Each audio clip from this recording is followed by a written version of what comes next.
سلام اس پر کہ جس کے نام لے باہر زمانے میں بڑھا دیتے ہیں ٹکڑا سرفروشی کے فسانے میں.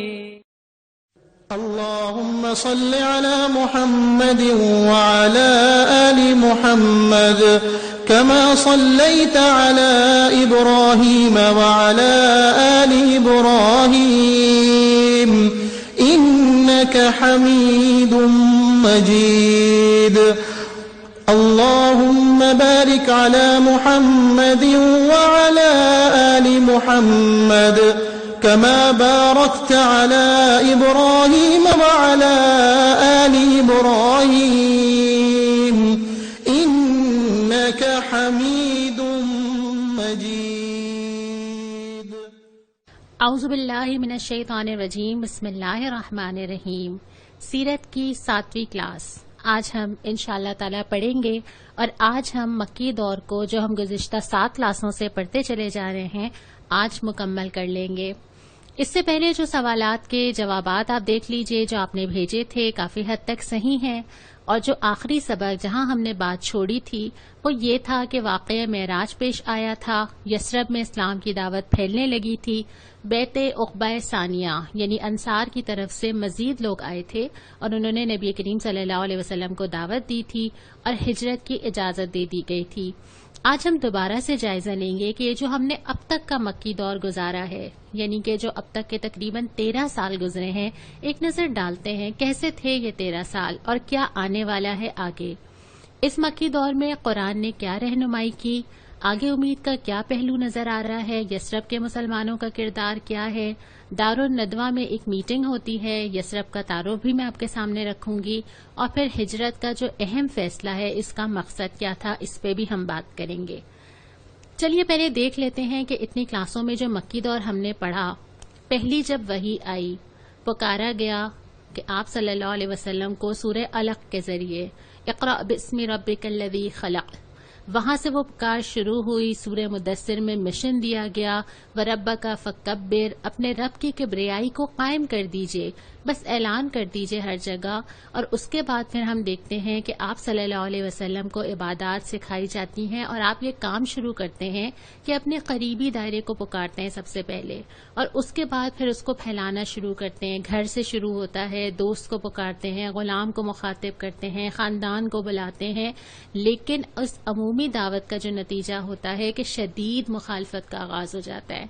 کوئی ایک واقعہ نہیں ہے، بے شمار واقعات ایسے ہیں کہ آپ صلی اللہ علیہ وسلم کو، آپ کے ساتھیوں کو ہر طرح سے اذیتیں دی جاتی ہیں. خود نبی صلی اللہ علیہ وسلم کو گھر کی طرف سے، یعنی آپ صلی اللہ علیہ وسلم کی 2 بیٹیوں کا نکاح ابو لہب کے بیٹوں سے ہوا تھا، اور وہ ان کو کہتا ہے کہ ان کو طلاق دے دو. یہاں سے بھی آزمائے جاتے ہیں، پھر جسمانی لحاظ سے بھی آزمائے جاتے ہیں، اذیتیں دی جاتی ہیں، بدسلوکی کی جاتی ہے، بہت کچھ کہا جاتا ہے، بہت ساری تہمتیں باندھی جاتی ہیں، دباؤ ڈالا جاتا ہے چچا کے ذریعے، اور پھر خاندان اور بہت سارے اور لوگ جو پہلے بہت پسند کرتے تھے وہ یکایک ایک دشمنی کا آغاز کر دیتے ہیں. پھر یہ بھی نظر آتا ہے کہ جو اس دین میں شامل ہوتا ہے اس کے لیے دنیا تنگ ہو جاتی ہے، یہاں تک کہ ان کو اپنی جگہ بھی چھوڑنی پڑتی ہے، اور ہجرت کر کے چند لوگ ہی حبشہ جا پاتے ہیں، وہ تو بہت کم تھے.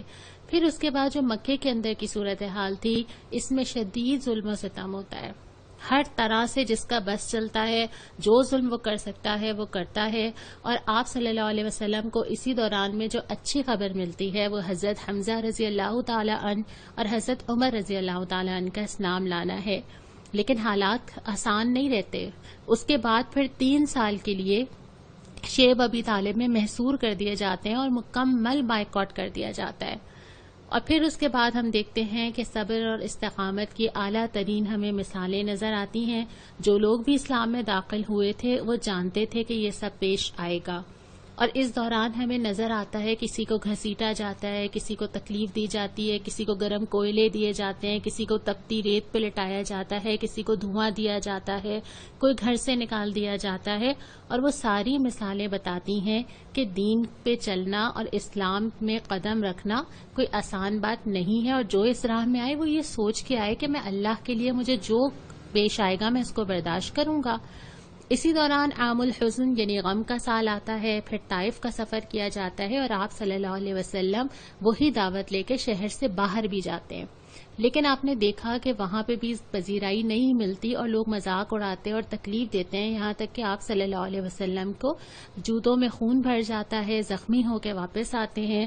لیکن آپ اس کے بعد مزید کوشش جاری رکھتے ہیں, قبیلوں تک جاتے ہیں, وہاں پہ پکارتے ہیں. چند لوگ انصار کے آتے ہیں, بیعت عقبہ اولا ہوتی ہے اور اس کے بعد پھر چند عرصہ گزرنے کے بعد یہ لوگ تھوڑے تعداد میں زیادہ ہو جاتے ہیں. اور اب یہ حالات ہیں کہ اب وہ لوگ اتنے ہو گئے ہیں کہ وہ آ کے کہتے ہیں کہ یا رسول اللہ آپ یہ شہر چھوڑ کے ہمارے شہر آ جائیے. جو مشن آپ صلی اللہ علیہ وسلم کو دیا گیا تھا وہ آپ سب جانتے ہیں. مشن یہ تھا کہ اسلام کو غالب کرنا ہے. اس کے لیے آپ صلی اللہ علیہ وسلم کو اسلام کو ایک شہر تک تو محدود رکھنا نہیں تھا. اب جو مکی دور جہاں پہ سب لوگ رہ رہے تھے وہاں پہ صورتحال کیا تھی؟ ایک تو یہ کہ وہاں پہ مغلوب تھے, دین کے احکامات پہ عمل کر ہی نہیں سکتے تھے. جو بھی احکامات آتے اس دور میں جبکہ آس پاس کے حالات آپ کو اجازت ہی نہ دے رہے ہوں اور آپ کو اپنی زندگی اور اپنا مال اور اپنی عزت بچانی پڑ رہی ہو, اس میں دین غالب کیسے کیا جائے؟ لیکن کوشش پوری کی گئی. پھر دوسری چیز یہ تھی کہ شدید مصائب اٹھا رہے تھے, تکلیفیں دی جا رہی تھیں. اور تیسری چیز یہ تھی کہ دین کسی محدود چیز کے لیے تو آیا نہیں ہے نا, اس کو صرف اس شہر کی باؤنڈری میں تو رہنا ہی نہیں تھا, اس کو تو لازمی بات ہے ہر جگہ نافذ ہونا تھا. اور ہر کوشش کر لی گئی تھی. یعنی مکہ کے اندر کوئی دائرہ, کوئی سرکل ایسا نہیں تھا جہاں آپ صلی اللہ علیہ وسلم نے جا کے اسلام کی دعوت نہ دی ہو.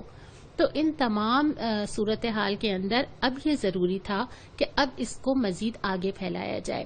اچھا مشرکین بھی اس دوران آرام سے تھوڑی بیٹھے تھے, ان کو بھی پتہ چلا کہ اچھا بیعت عقبہ ثانیہ ہو گئی ہے, یہ پلانز ہو رہے ہیں. بھنک تو کہیں نہ کہیں سے پڑی گئی نا, کانوں میں تو آ گئی بات.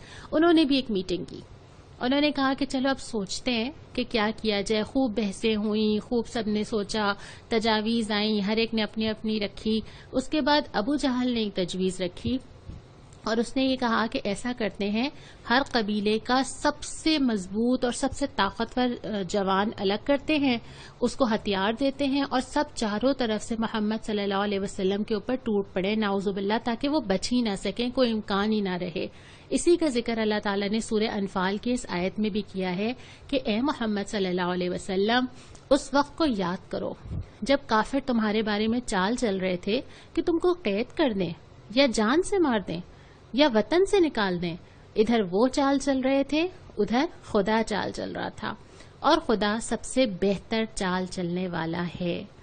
اس بات کو بھی یاد رکھیے کہ اس پورے دورانیے میں مسلمانوں کو تھوڑی پتا تھا کہ مدینہ جا کے کیا ہوگا. ابھی جب آج ہم ایز اے ہسٹری پڑھ رہے ہیں ہم یہ بات کہہ سکتے ہیں کہ اچھا بعد میں آسانی ہوئی یا نہیں ہوئی, اسلام غالب ہوا یا نہیں ہوا, مدینہ ایک اسلامک اسٹیٹ بنا کہ نہیں, وہ نہیں جانتے تھے.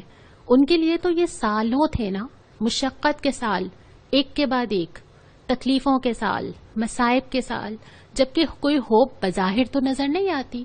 لیکن مومن ہوتا ہی وہ ہے, مومن تو کرتا ہی اللہ تعالیٰ پہ امید ہے, اللہ تعالیٰ پہ بھروسہ ہے.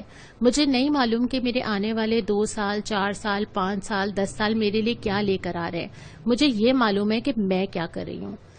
اس کے بعد پھر جو مکہ میں قرآن نازل ہوتا رہا, اس دوران بہت ساری آیات آئیں, اور مکی دور کی جتنی آیات آپ پڑھتے چلے جائیں گے میں آپ کو مشورہ دوں گی کہ اس وقت اس ہفتے اگر آپ کے لیے ممکن ہو تو آپ امہ پارہ کا آخری نصف ضرور پڑھیں. زیادہ تر صورتیں جو 30ویں سپارے کے اندر ہیں وہ مکی ہیں, اور ان کے درمیان آپ کو ٹھیک ٹھیک سمجھ آ جائے گا کہ اس کیفیت کے اندر قرآن کیسے مخاطب کر رہا تھا, اللہ تعالیٰ کیا پیغام بھیج رہے تھے. اور وہ چھوٹے چھوٹے لفظ تھے, وہ کوئی بہت بڑی بڑی باتیں یا بہت بڑے بڑے جملے نہیں تھے, لیکن وہ ساری صورتیں تھیں. تقریباً یہ 97 صورتیں ہیں, اور قرآن کا تقریباً یہ 2/3 حصہ جو ہے وہ مکہ میں نازل ہوا ہے. اور ان تمام صورتوں کے اندر کیا جا رہا تھا, توحید کی دعوت دی جا رہی تھی, رسالت کا اقرار کیا جا رہا تھا, آخرت کی ہدایت کی جا رہی تھی, شرک کی نفی کی جا رہی تھی.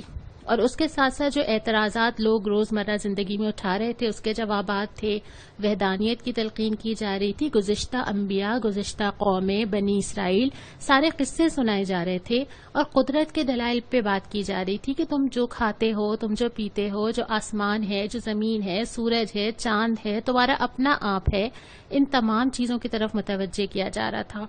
اس کے ساتھ ساتھ مسلمانوں کو نماز کی، صبر کی، شکر کی، اللہ سے تعلق کی ہدایت کی جا رہی تھی۔ اب یہ سارا اسلوب آپ بہت آرام سے ان چند مثالوں میں دیکھ سکتے ہیں، دو ٹوک انداز ہے، واضح بات ہے، ابھی بہت زیادہ احکامات نہیں آئے ہیں کیونکہ ابھی تو احکامات کو امپلیمنٹ کرنے کی پوزیشن نہیں ہے، تو ابھی صرف یہ کہا جا رہا ہے جیسے سورہ اخلاص میں ہے قل هو اللہ احد اللہ الصمد لم یلد ولم یولد ولم یکن لہ کفوا احد، صرف اللہ کی وحدانیت پہ بات ہو رہی ہے، اتنا تو سمجھ آئے۔ سورہ یاسین، یاسین والقرآن الحکیم انک لمن المرسلین، صرف ایمان اور رسالت۔ پھر سورہ عصر، والعصر ان الانسان لفی خسر الا الذین آمنوا وعملوا الصالحات وتواصوا بالحق وتواصوا بالصبر۔ سورہ ملک میں الذی خلق الموت والحیات لیبلوکم ایکم احسن عملا، جس نے موت اور زندگی بنائے بس یہ دیکھنا چاہتا ہے کہ تم میں سے کون کیسا عمل کرتا ہے۔ سورہ شمس قد افلح من زکاہا وقد خاب من دساہا، فلاح پا گیا جس نے اپنے نفس کا تزکیہ کیا، نامراد ہوا جس نے اس کو دبا دیا۔ اور پھر سب سے زیادہ فیصلہ کن قل یا ایھا الکافرون لا اعبد ما تعبدون ولا انتم عابدون ما اعبد ولا انا عابد ما عبدتم۔ سورہ کافرون میں صاف صاف کہہ دیا نہ تم میرے دین کو ماننے والے ہو نہ میں تمہارے دین کو ماننے والا ہوں، اور آخر میں تمہارے لیے تمہارا دین، میرے لیے میرا دین۔ یہ اس پورے مکی دور کی خاص بات ہے۔ اس کے ساتھ پھر جو دوسری چیز تھی جو امید دلا رہی تھی وہ تھی یثرب کے مسلمانوں کا کردار، جس پہ ہم نے بات بھی کی ہے۔ کردار یہ تھا کہ رشتہ صرف اور صرف ایمان کا تھا، اور تو کوئی تعلق نہیں تھا نا، لیکن ایمان نے کیسا جوڑا کہ فوراً یہ احساس ہو گیا کہ دین کا ساتھ تو ہم نے دینا ہی دینا ہے۔ کلمہ پڑھنے کے بعد جو اگلی چیز ہے وہ انسان اللہ سے بھی جڑتا ہے اور اللہ سے محبت کرنے والوں سے بھی جڑتا ہے، اور پھر آپس کے اعتماد کا ایسا رشتہ تھا کہ نبی کریم صلی اللہ علیہ وسلم سے صرف یہ پوچھتے ہیں کہ سب سے دشمنی مول لیں گے، آپ چھوڑیں گے تو نہیں نا؟ اور آپ صلی اللہ علیہ وسلم بھی یہی فرماتے ہیں کہ تمہاری لڑائی میں بھی میں تمہارے ساتھ اور تمہارے تعلقات میں بھی میں تمہارے ساتھ، ہر حال میں میں تمہارے ساتھ ہی ہوں۔ اور یہ پتا تھا کہ جو خطرہ وہ مول لے رہے ہیں یہ آسان تھوڑی ہے، جس مکہ میں یہ ساری چیزیں چل رہی ہیں ہم اپنا ایمان لائیں، اپنے جگہ جائیں، عبادت کریں، اللہ کو راضی کریں، لیکن نہیں، اگر ہم یہ نبی کریم صلی اللہ علیہ وسلم کا اس وقت ساتھ نہ دیں یا جس وقت دین کو ضرورت ہے اس وقت ہم کھڑے نہ ہوں تو پھر ہمارا ایمان کیسے ثابت ہوگا؟ اور یہ معلوم تھا کہ مکہ کے یہ سارے لوگ یہ بھی ہمارے دشمن بن جائیں گے، آپ صلی اللہ علیہ وسلم کی دشمنی میں یہ پورا شہر ہمارا دشمن بن جائے گا، لیکن صرف اللہ پہ بھروسہ تھا، قدم اٹھا لیا تھا، اور سوچ سمجھ کے ہم نے آگے جتنی ہم انشاءاللہ مدنی دور پڑھیں گے ہمیں اندازہ ہوگا کہ جو جو قربانیاں ان کو دینی پڑی وہ پیچھے نہیں ہٹے، سوچ سمجھ کے آئے تھے، معلوم تھا کہ اس راہ پہ قدم رکھیں گے تو یہ ساری چیزیں پیش آ سکتی ہیں اور ہو سکتا ہے کہ ہمارے لیے آسانی نہ ہو، لیکن انہوں نے قدم پیچھے نہیں کیا۔ یہ ساری محبت، دشمنی، یہ سارے تعلقات جو ہیں یہ صرف اللہ کے لیے تھے، اور انسان جب اللہ سے محبت کرتا ہے تو یہ اس کی نشانی ہے کہ اس کو اللہ سے وابستہ ہر چیز سے محبت ہو جاتی ہے، پھر اس کے تعلقات بھی اللہ کی محبت کی بنیاد پر ہوتے ہیں اور اس کی دشمنیاں بھی اللہ سے دشمنی کی بنیاد پر ہوتی ہیں۔ جس شہر میں جا رہے تھے یثرب، وہاں پہ 3 طرح کے لوگ آباد تھے اور ان کا بھی تعارف ہم دیکھ لیتے ہیں۔ ایک تو مسلمان تھے جنہیں انصار کہا گیا، مدد کرنے والے۔ ان میں 2 قبیلے تھے جو کہ اوس اور خزرج تھے، ان کو سمجھنا بہت ضروری ہے کیونکہ آگے جب ہم پڑھیں گے تو ہمیں آسانی ہوگی۔ یہ 2 طرح کے قبیلے آپس میں ابھی تو بالکل متحد تھے، لیکن ایک زمانہ، ایک ہسٹری ایسی رہی تھی کہ ان کے درمیان تعلقات ٹھیک نہیں تھے، اور بعد میں بھی مشرکین نے بہت کوشش کی کہ ان کو آپس میں لڑوا دیں، لیکن بہرحال یہ جب آپ صلی اللہ علیہ وسلم مدینہ جا رہے تھے تو ان کے درمیان تعلقات ٹھیک تھے۔ پہلے بت پرست ہوا کرتے تھے لیکن یہودیوں سے بہت مرعوب تھے۔ اس کی وجہ یہ تھی کہ یہودی علماء اور یہودیوں کے ایک روب تھا، اور یہ لوگوں کو یہ لگتا تھا وہاں پر کہ یہودیوں کے پاس ایک دین ہے، نبی آتے رہے ہیں، علم میں وہ زیادہ ہیں، مال میں وہ زیادہ ہیں، تو ایک اندر مروبیت موجود تھی۔ یہ بھی پتا تھا کہ یہودی کہتے ہیں کہ ایک نبی آنے والا ہے، کھیتی باڑی کیا کرتے تھے۔ ایک تعداد ایسی تھی جو مشرکین کہلائے، یہ وہ لوگ تھے جو مسلمان نہیں ہوئے تھے. کچھ ان میں سے ایسے تھے جن کو کچھ شک تھا, کچھ یہ تھے جو ٹائم لے رہے تھے, سوچ رہے تھے کیا کرنا چاہیے. لیکن ایک تعداد ایسی بھی تھی جو صرف یہ دیکھ رہی تھی کہ اس وقت فائدہ کیا ہے نا. کینہ چھپا لیا, اپنے دل کے اندر عداوت رکھی ہوئی تھی, سامنے اچھی طرح پریٹینڈ کر رہے تھے, جس طرح ہر معاشرے میں لوگ ہوتے ہیں. لوگوں کے کبھی کبھی دو چہرے بھی ہوا کرتے ہیں نا. تو وہاں پہ کچھ لوگ ایسے بھی تھے کہ جو اپنے دل میں تو کینہ رکھتے تھے لیکن حالات سوٹیبل نہیں تھے ظاہر کرنے کے لیے, تو اس وقت مصلحتاً ساتھ ملے ہوئے تھے. تیسرے وہ لوگ تھے جو یہودی تھے. یہودی بہت دولت مند تھے, کاروبار کا بڑا تجربہ رکھتے تھے, بڑی اعلیٰ نسل کے لوگ مانے جاتے تھے, خود کہتے تھے اپنے آپ کو, امپریشن بھی یہی تھا. بہت زیادہ نسلی عصبیت اپنے اندر رکھتے تھے. اور خاص بات جو یہودیوں کی تھی, جو ہم نے آگے بھی پڑھیں گے, کہ یہ چھپ کے وار کرنے والے لوگ تھے.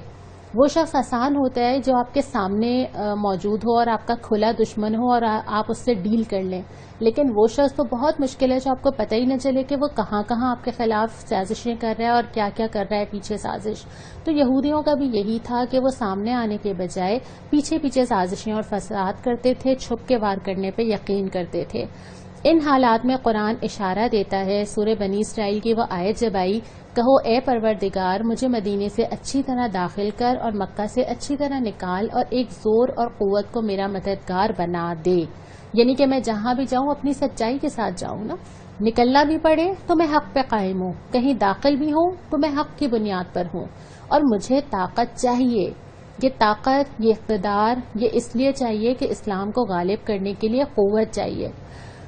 لہٰذا نبی کریم صلی اللہ علیہ وسلم نے ہجرت کا حکم دے دیا, اور یہ حکم دینے کی وجہ یہی تھی کہ مسلمان ایک ایسی جگہ پہ جائیں جہاں پہ وہ اسلامی معاشرہ قائم کر سکیں اور قرآن کی جو نظام اور قرآن کی جو ہدایات اور اللہ کی جو کبریائی ہے اس کو پریکٹیکل فارم میں دکھا سکیں. پھر یہ ہجرت کیسے ہوئی, کیا مرحلے ہوئے, اب ہم انشاءاللہ تعالی اس نئے سفر کو اگلی کلاس میں شروع کریں گے. مکی دور پہ جو میں سوال نامہ آپ کو بھیج رہی ہوں, اس میں دو طرح کی چیزیں ہیں. پہلی چیز یہ ہے کہ معلومات, کہ اب تک مکی دور سے آپ نے کیا سیکھا. دوسری بات یہ فہم, کہ ہمیں کیا سمجھ آیا اور ہم نے کیا اپنے لیے پیغام لیا اس پورے سفر کو پڑھنے کے بعد. انشاءاللہ تعالی آپ یہ مجھے بھر کے بھیجیں گے.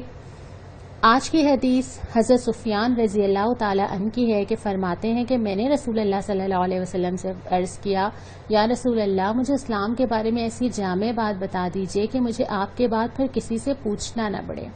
آپ صلی اللہ علیہ وسلم نے فرمایا, کہو میں اللہ پر ایمان لایا اور اس پر جم جاؤ. مسلم کی یہ حدیث ہے, اور اس کو پڑھتے ہوئے آپ یاد کیجئے مکہ کے وہ دور کے 13 سال, اسلام لاؤ اور پھر اس کے اوپر جم جاؤ. کچھ بھی پیش آ جائے, کوئی بھی چیز ہو, تمہیں ہلا نہ سکے, ایسا ایمان اور ایسا اسلام مطلوب ہے. آج کی سنت نبی کریم صلی اللہ علیہ وسلم کے عمل سے لی گئی ہے کہ آپ صلی اللہ علیہ وسلم نے اس بات کو پسند کیا کہ ایمان بڑھانے والے اشعار یا کلام کہے جائیں. حضرت حسان بن ثابت رضی اللہ تعالی عنہ شاعر الرسول کہلاتے تھے. نبی کریم صلی اللہ علیہ وسلم ان سے شاعری سنا کرتے تھے اور اس بات کی حوصلہ افزائی کیا کرتے تھے کہ وہ ایسے اشعار سنائیں جس سے ایمان میں اضافہ ہو. لہٰذا آج کا جو سوال ہے وہ بھی یہی ہے کہ آپ ایسے اشعار یا ایسی نعت سنائیے جس میں نبی کریم صلی اللہ علیہ وسلم سے محبت, اللہ سے محبت, عملی پہلو موجود ہوں.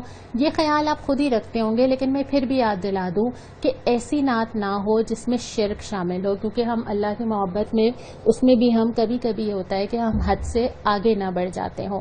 تو شرکیہ نعت نہ ہو. آپ کی جو پسندیدہ نعت ہو ہمیں بھیجیے, ہم اپنی پسندیدہ نعت اگلے ہفتے آپ کو سنائیں گے. السلام علیکم ورحمۃ اللہ. سلام اس پر کہ جس کا نام لے کر اس کے شیطائی الٹ دیتے ہیں تخت قیصریت.